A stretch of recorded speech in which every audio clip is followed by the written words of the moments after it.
அன்பு நெஞ்சங்களே, இறைவன் நமக்கு தந்த புதிய நாளிலே இறைவனுக்கு நன்றி கூறி இறை வார்த்தையால் நம் வாழ்வை பயனுள்ளதாக மாற்றுவோம். இறைவன் நம் அனைவரை நிறைவாக ஆசீர்வதித்து பாதுகாத்து வழிநடத்துவாராக. இன்று நற்செய்தி வாச சிந்தனை. கெனசரேத்தில் புதுமைகள். மார்க்கு நற்செய்தி நூல் பிரிவு 6, இறை சொற்றொடர்கள் 53 முதல் 56 முடிய. இதன் விளக்கம் அறிவோம். கெனசரேத் என்று மார்க்கு குறிப்பிட்டிருப்பது மக்கள் அதிகம் வாழ்ந்த ஒரு நிலப்பகுதிதான். இயேசின் மேலுடைகளின் ஓரத்தை தொட்டு மக்கள் குணமடைந்ததாக 2ஆம் முறை இங்கே குறிப்பிடப்பட்டுள்ளது. இறை ஊழியர்கள் உபயோகிக்கும் பொருள்களிலும் அவர்களுடைய வல்லமை தகுதியுள்ளது என்கிற ஒரு பரவலான நம்பிக்கை இங்கே எதிரொலிக்கின்றது. ஆனால் மக்கள் இயேசுவின் மீது நேரடியாக கொண்டிருந்த நம்பிக்கையை தான் மார்க்கு வலியுறுத்துகிறார். அன்பார்ந்தவர்களே, உளவியல் சிந்தனையாளர் சிக்மண்ட் ஃப்ராய்டு அறிதலின் 2 நிலையை கூறுவார். ஒன்று பிறரை அறிந்து கொள்வது, 2வது பிறரால் அறிந்து கொள்ளப்படுவது. ஒவ்வொருவரும் முதலில் தன்னை அறிய வேண்டும். தன்னை அறிந்து கொள்ளும் பொழுது பிறரையும் எளிதாக அறிந்து கொள்ள முடியும், உலகையும் அறிந்து கொள்ள முடியும். இதற்கு அடிப்படையாக ஒவ்வொரு நாளும் நாம் சுய ஆய்வு செய்து அறிய வேண்டும். நான் யார்? நான் எதற்காக பிறந்துள்ளேன்?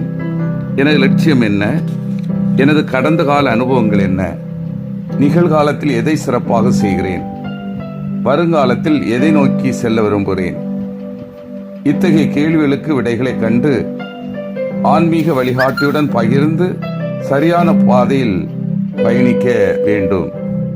கண்ணதாசன் கூறுவார், உன்னை அறிந்தால் நீ உன்னை அறிந்தால் உலகத்தில் போராடலாம், உயர்ந்தாலும் தாழ்ந்தாலும் தலைவணங்காமல் நீ வாழலாம்.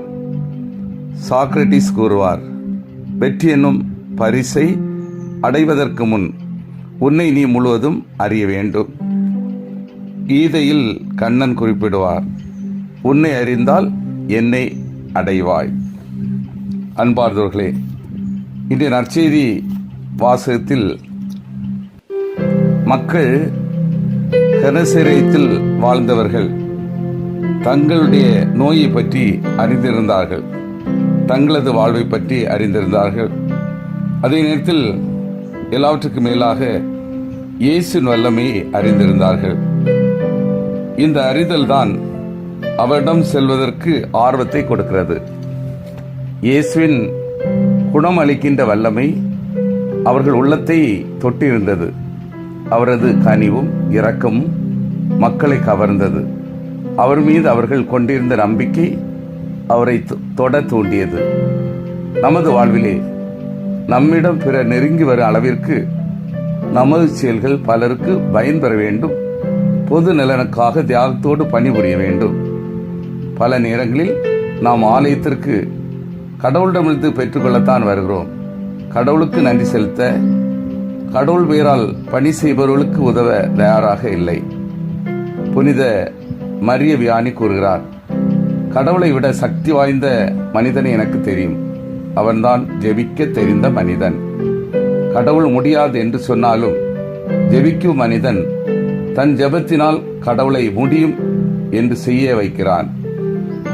சிந்தித்து தியானித்து செயல்படுவோம். நான் இயேசுவை நம்பிக்கையோடு அறிந்துள்ளேனா? இயேசுவின் நலம் வழங்கும் பணியை உள்ளன்போடு நிறைவேற்றுகின்றேனா? எனது நலவாழ்வு பிறரன்பு பணி செய்ய உறுதுணையாக உள்ளதா? மன்றாடுவோமாக. வல்லமை மிக்க இறைவா, நாங்கள் அனைவரும் இயேசுவை சரியாக அறிந்து கொள்ளவும், இயேசுவின் நலம் வழங்கும் பணியை உள்ளன்போடு நிறைவேற்றவும், எங்களது நலவாழ்வு பிறரன்பு பணியை மகிழ்வோடு செய்யவும் வரம் தாரும். ஆமீன்.